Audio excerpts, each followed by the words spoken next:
Sejam todos muito bem-vindos ao primeiro simpósio multidisciplinar de infectologia da Lamia UFPE. Este evento é um evento em parceria da Universidade Federal de Pernambuco, juntamente com a Secretaria de Saúde de Caruaru.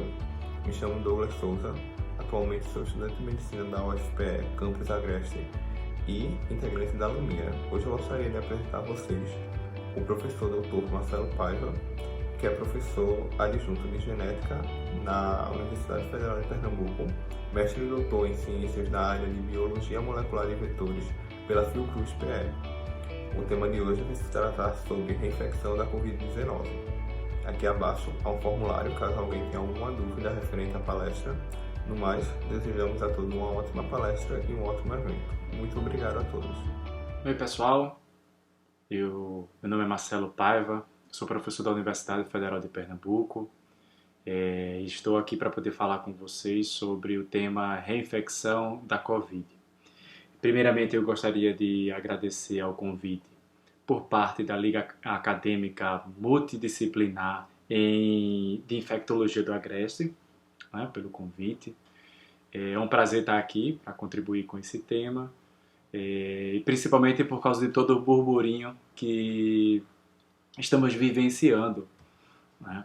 Bom, como vocês todos já devem saber, os coronavírus eles são de uma grande família de vírus que são comuns, principalmente em algumas espécies de animais, que de tempos em tempos esses vírus eles são capazes de pular, né, de animais para mamíferos humanos e ao mesmo tempo infectando esses dois, né? Mas são poucos deles. Alguns estão circulantes aqui no nosso país, mas que infelizmente em dezembro de 2019, um deles, um vírus que já se assemelha filogeneticamente a outro circulante, que é o coronavírus, e portanto esse novo foi chamado de SARS-CoV-2, começou a se disseminar por todo o mundo. Um dos maiores desafios que essa pandemia nos trouxe foi, primeiro, os testes diagnósticos, segundo, a gente conseguir estabelecer critérios para esses testes, e terceiro, a produção deles, né, já que todo mundo necessitou desses testes de uma vez só, e consequentemente a demanda foi alta, o preço se elevou e poucos são os países que os produzem. Mas hoje, laboratorialmente falando, nós temos dois tipos de testes, né, os moleculares e os sorológicos, que são comercialmente disponíveis, são de relativo fácil, né, acesso, mas que a gente precisa entender um pouco da dinâmica da infecção para saber quando se aplicar esses testes. Então, a gente observa, por exemplo, nessa figura, de que os primeiros dias de sintomas, o título viral, ele é alto no indivíduo. Consequentemente, até mais ou menos ali o 8º ou 10º dia constitui-se uma janela boa para se fazer os testes moleculares através da reação em cadeia da polimerase, a PCR, enquanto que após esse período de incubação, você vê que já começa e isso obviamente a gente está falando sobre teoria, a gente está falando sobre a soroconversão, então é quando os testes sorológicos são mais indicados. Infelizmente ainda existe digamos assim, uma dificuldade muito grande de compreender o real significado desses testes, o que é que eles indicam e principalmente o que fazer quando esses testes eles são negativos. Ele é negativo porque ele, de fato, o indivíduo é um negativo verdadeiro, ou o teste ele não foi realizado de maneira correta, no tempo correto, ou a escolha do teste não foi o mais apropriado. A gente sabe que dentro desse período pandêmico, grande parte dos testes que estão sendo realizados, principalmente em países em desenvolvimento como o nosso, são os testes sorológicos, né? Principalmente os testes rápidos. Infelizmente, a gente não tem boas notícias em relação a esses testes rápidos, pois são testes que ainda representam uma grande quantidade de falsos negativos. São testes que não têm uma capacidade de responder a uma pandemia e, principalmente, são testes que, uma vez sendo positivos, Para o planejamento das ações, para o isolamento, ele já não é tão interessante porque ele demonstra que a pessoa já soroconverteu e, consequentemente, já passou da fase de disseminação do vírus.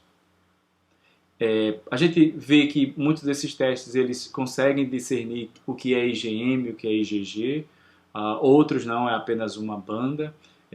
A maioria deles é feita fazendo uma punção, né, uma lanceta na polpa do dedo, e por capilaridade isso é colocado na membrana, e esses testes são a cromatografia líquida, que dá, na verdade, até, por exemplo, 3 bandas, né? Uma bandinha do controle, uma bandinha para cada imunoglobulina.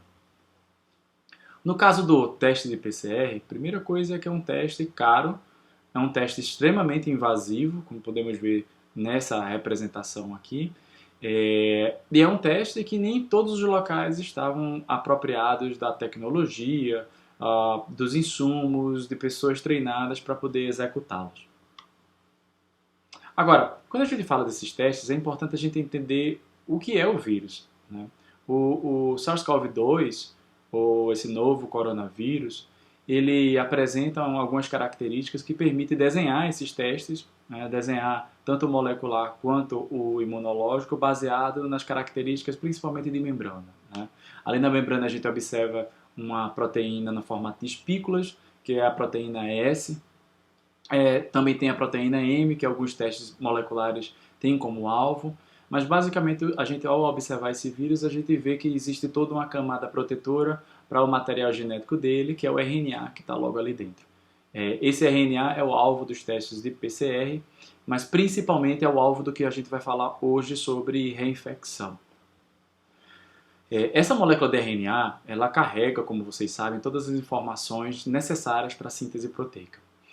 Mas que ao longo do tempo, e principalmente quando você tem um espalhamento viral, uma disseminação do vírus como nós estamos tendo, em uma população que ela é quase inteiramente suscetível ao vírus, o que a gente observa é que o vírus ele se replica, né? Ele se divide com uma rapidez muito grande. E por isso acontecer, é muito mais provável que mutações comecem sendo incorporadas nesses vírus. Acontece que, dependendo da molécula desse vírus e dependendo do tipo de vírus, essas mutações elas podem acontecer com uma frequência maior em uns do que em outros. O lado positivo do SARS-CoV-2 é que essa taxa de mutações ela não é tão alta, o que permite, por exemplo, que essas ferramentas diagnósticas ela continuem sendo utilizadas durante anos e anos a fio. E segundo, que numa possível vacina, isso é bem interessante porque você não vai precisar modificar o componente vacinal, como acontece, por exemplo, para o caso da campanha de vacinação da influenza, né? Mas que é muito importante fazer esse acompanhamento dessas alterações, dessa taxa de mutação, porque algumas dessas mutações elas podem sim induzir a um outro tipo de resposta imunológica. Então, o indivíduo que ele é exposto a um vírus filogeneticamente A e depois é exposto a um vírus B, existe a possibilidade de que o sistema imune não reaja da mesma maneira de um para o outro.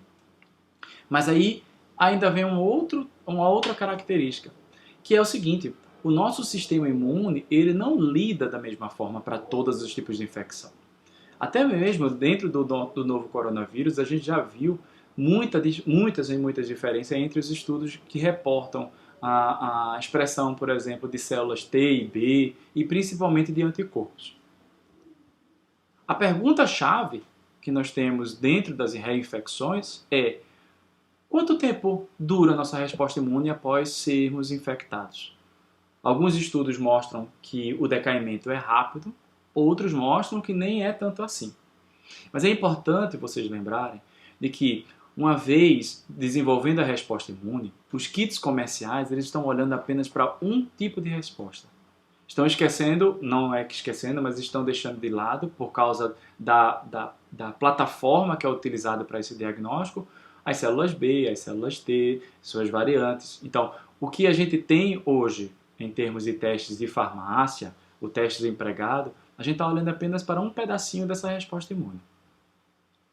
Agora, se formos analisarmos os estudos, a gente vai ver, por exemplo, e alguns desses estudos vocês A gente precisa ponderar sempre com a crítica que eles ainda não estão publicados em revistas científicas, ou seja, ainda não passaram pelo crivo da análise dos pares, né?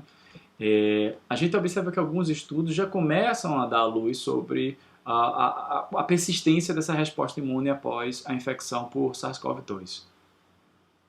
Um desses estudos que fala sobre aferir populações, mais de 12 mil pessoas, que dessas 12 mil, na verdade, foram infectadas pelo SARS-CoV e 11 mil não. Eles já chegaram à conclusão de que são dados esses bem promissores, bem empolgantes, né? Que, embora a gente saiba que os níveis de anticorpos ele começa a diminuir logo depois do primeiro mês, esse estudo chegou a uma média de 6 meses após a infecção. Aproximadamente 90% dessas pessoas ainda tinham algum tipo de anticorpo IgG. Né? Lembrando daquilo, na resposta primária vai vir de IgM, depois se desenvolve em IgG. Isso é considerado muito bom. É só a gente observar o gráfico ao longo do tempo, a dispersão, né, que a gente observa da concentração dessas imunoglobulinas. O outro ponto bastante promissor desse artigo, que novamente ele ainda não está numa revista científica, ele não passou pela avaliação dos pares, é que os dados referentes às células B, a gente observa algo muito parecido com o que a gente viu para IgG.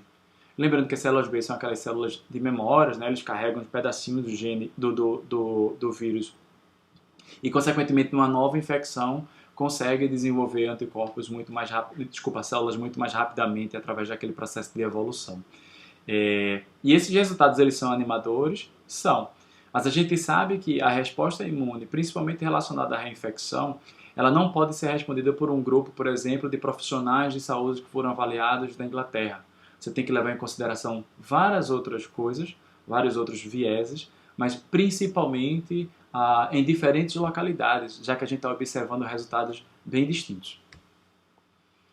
Isso nos leva a crer, por exemplo, que se através de uma infecção simples, né, relatada, de pessoas que tiveram casos leves, a resposta imune do indivíduo ela fica presente ali e detectável até 6 meses, por exemplo, ou pelo menos 6 meses após a infecção, isso é um excelente sinal para o caso de uma vacina. E segundo, isso já nos levanta uma antena, né? Já nos levanta as orelhas em relação à reinfecção. Por quê? Porque se a maioria dessas pessoas ele consegue desenvolver uma resposta imune robusta, então significa dizer que a reinfecção não deve ser uma coisa muito fácil de acontecer. Mas quando a gente fala de reinfecção, é preciso a gente compreender algumas coisas. Né? Quais são os testes que são utilizados para possíveis casos de reinfecção? Primeiro é que, quando a gente fala de reinfecção, a gente precisa de um conjunto de evidências científicas que vai desde a natureza fisiopatológica da doença no primeiro e na suposta segunda reinfecção e os testes laboratoriais.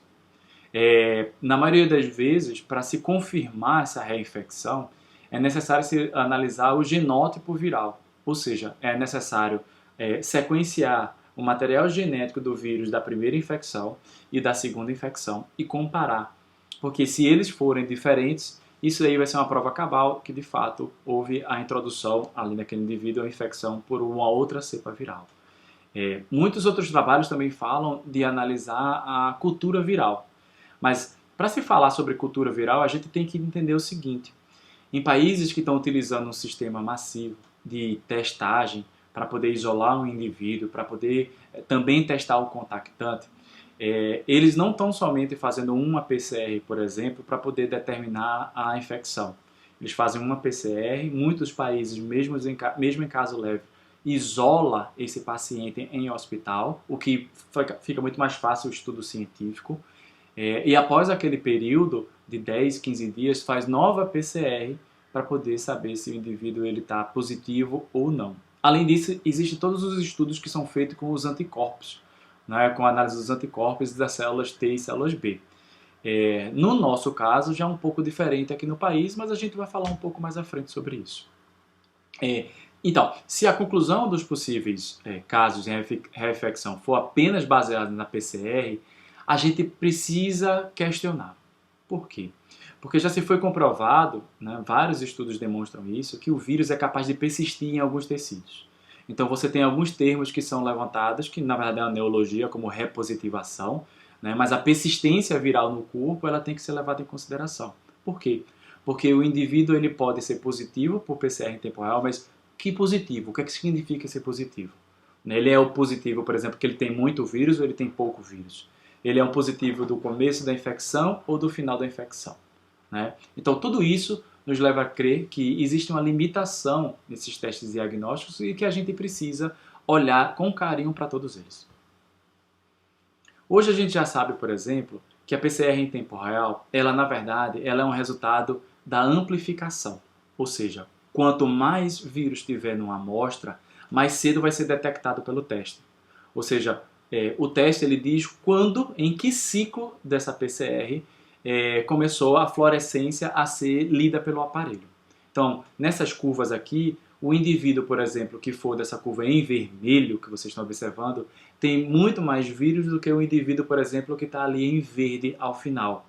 Ambos são positivos, certo? Mas o indivíduo, por exemplo, em vermelho, ele tem uma carga viral muito superior, na verdade, de 10 a oitava, em comparação com o verde, que é de 10 a segunda. E mesmo assim, também é interessante a gente saber se aquele indivíduo positivo, por exemplo, é um indivíduo positivo que está ao final do processo de infecção. Por quê? Porque nesse caso daí, o que a PCR pode estar fazendo é positivando, na verdade, resto de RNA do vírus e não o vírus íntegro. Portanto, alguns autores, por exemplo, como esses que vocês estão vendo nessa tabela, já determinam que para ser positivo e o indivíduo está infectado com um vírus infectivo, né, ou seja, íntegro, ele na verdade tem que ter no máximo um CT, que é isso que a gente está observando, o ciclo, de 28. Então, de 28 aqui para trás, todos os indivíduos são positivos com vírus íntegros. De 28 para frente é resto de RNA viral. Mas a gente não tem esse tipo de informação.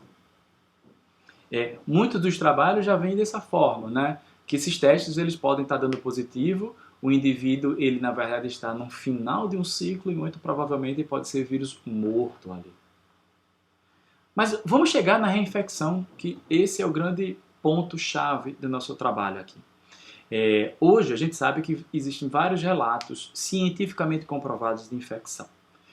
O primeiro deles foi em Hong Kong, né, de um paciente que já tinha tido um caso bem caracterizado e que no aeroporto, ao voltar de uma viagem à Europa, ele foi feito um teste, porque todo mundo que chega em alguns países são testados, e novamente ele foi positivo, não tinha quadro, né, sintoma nenhum. Era um paciente de 33 anos, de Hong Kong, que na primeira infecção ele teve um caso leve, né, com os sintomas clássicos, fez PCR em tempo real e foi hospitalizado para ser isolado do restante da população. Olha a diferença para o nosso país. Né? Após 15 dias ele foi liberado, depois de que 2 PCRs deram negativas. A segunda infecção, na verdade, foram 4 meses depois. Ele era assintomático, então isso já dá uma característica dessa reinfecção, e ele retornava de uma viagem da Europa, como eu falei, no aeroporto lá em Hong Kong. Esse paciente, na segunda infecção, ou seja, na reinfecção, ele demonstrou, por exemplo, através desse gráfico, que dava para acompanhar, por exemplo, a proteína C reativa dele, ele reagiu a isso. Esse gráfico é em função dos dias de hospitalização. E mais importante ainda, você vai observando que quando ele foi hospitalizado, o CT dele era de 24, depois isso foi baixando, ou seja, esse CT foi aumentando porque a carga viral foi diminuindo,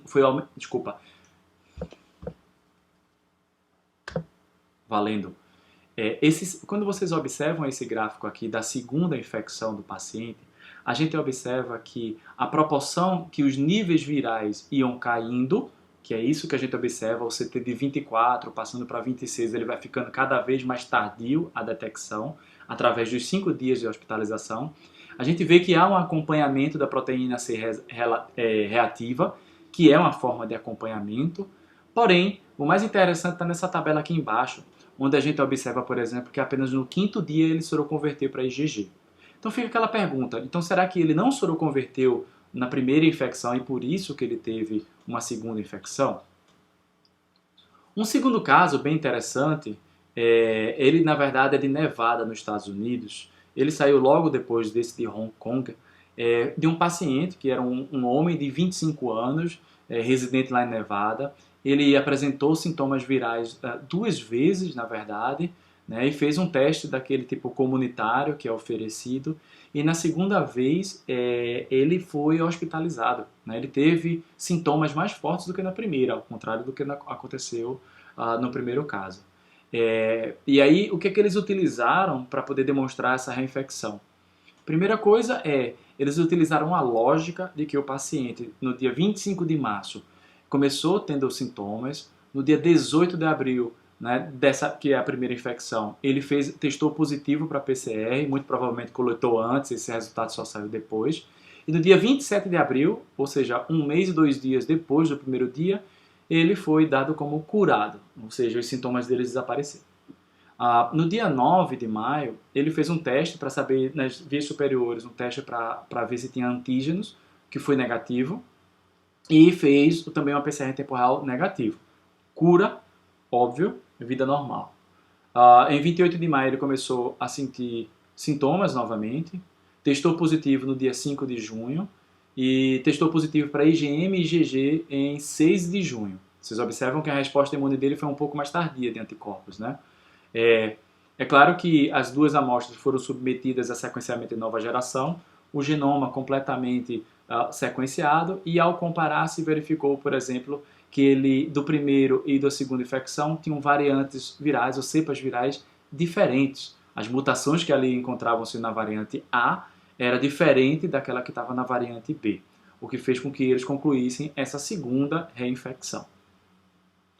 Hoje, a gente já tem, por exemplo, agora no final de novembro, 26 casos cientificamente relatados. Aqui eu não estou falando daquela pessoa que diz, eu já tive 2 vezes. Pernambuco, por exemplo, está investigando 10 casos de reinfecção. Mas aqui a gente vê o quanto a reinfecção ela é um evento esporádico. Ela não é tão simples de acontecer. Isso a gente tem milhões de infectados em todo o mundo, 30 milhões, mais de 30 milhões na verdade, e a gente vê que relatados a gente só tem 26 casos. Desses 26 casos, foi uma reinfecção, inclusive, que levou à morte, né? 25 são recuperados, e o intervalo médio entre uma infecção e outra de 76 dias. Isso aconteceu, o último relato na Coreia do Sul, numa paciente do sexo feminino de 21 anos, todos os 2 casos, né, da infecção, a primeira e a segunda, de sintomas leves. Vocês observam que alguns deles, por exemplo, tem aqui de 12 de outubro, por exemplo, na Holanda, 54 dias o intervalo entre uma infecção e outra, e ele saiu de moderado para grave, né? Mas muitos deles não têm esse tipo de informação. Mas que não tem regra, né, para a gente dizer que a primeira infecção vai ser leve e a segunda vai ser grave ou o contrário. Até hoje, a gente sabe que desde o dia 24 de agosto até 21 de novembro, 26 casos. Agora, é bom a gente sempre perguntar, não é? E a reinfecção no Brasil e em Pernambuco? O que a gente tem da reinfecção no Brasil e em Pernambuco para conversar como é que a gente vai conseguir detectar a reinfecção quando nossos sistemas de saúde eles trabalham de uma maneira diferente. Vamos observar essa tabela aqui. Essas aqui são 2 tabelas referentes ao mês passado e ao relatório de ontem no estado de Pernambuco. A gente observa, por exemplo, de que nessa tabela aqui da direita, o número de PCRs que foram realizadas em relação ao número de testes sorológicos e testes rápidos é inferior. O que isso significa? Se num estado que está relatando como casos novos, indivíduos que testam positivos para IgM, IgG, teste rápido, isso não quer dizer muita coisa, porque aquilo ali não é um caso novo. Ele foi um caso anterior que o indivíduo já soroconverteu e que, consequentemente, não pode ser enquadrado como caso novo. Se a maioria dessas pessoas não tem nenhum PCR, não tem nenhum material genético guardado, como fazer a comparação numa eventual segunda infecção? Por melhor que seja nosso sistema de testagem, que a gente sabe que tem todas as dificuldades. Pernambuco é o 5º no país que mais testa, mas ainda assim estamos testando muito pouco mesmo por milhão da população. O que a gente tem é que os indivíduos que são testados por PCR e positivos, eles não fazem outro teste de PCR para poder ver se são negativos.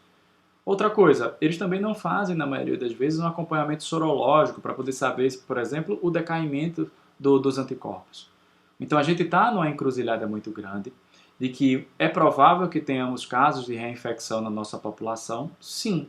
Apesar de ser um fenômeno extremamente raro, mas a gente subtesta, nós subdiagnosticamos e a gente não tem uma estrutura, principalmente da vigilância, para que seja feito esse acompanhamento como em países mais desenvolvidos. Eu queria agradecer mais uma vez o convite da Liga, dizer para vocês que é um prazer estar aqui e mais uma vez alertar. Nós temos que confiar em informações, em evidências cientificamente comprovadas. Não adianta falar de reinfecção dos indivíduos, por exemplo, que tornam a ter sintomas que podem ser até mesmo gripais.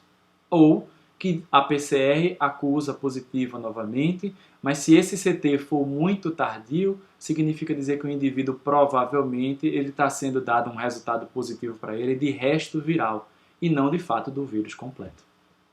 Tchau, pessoal. Obrigado.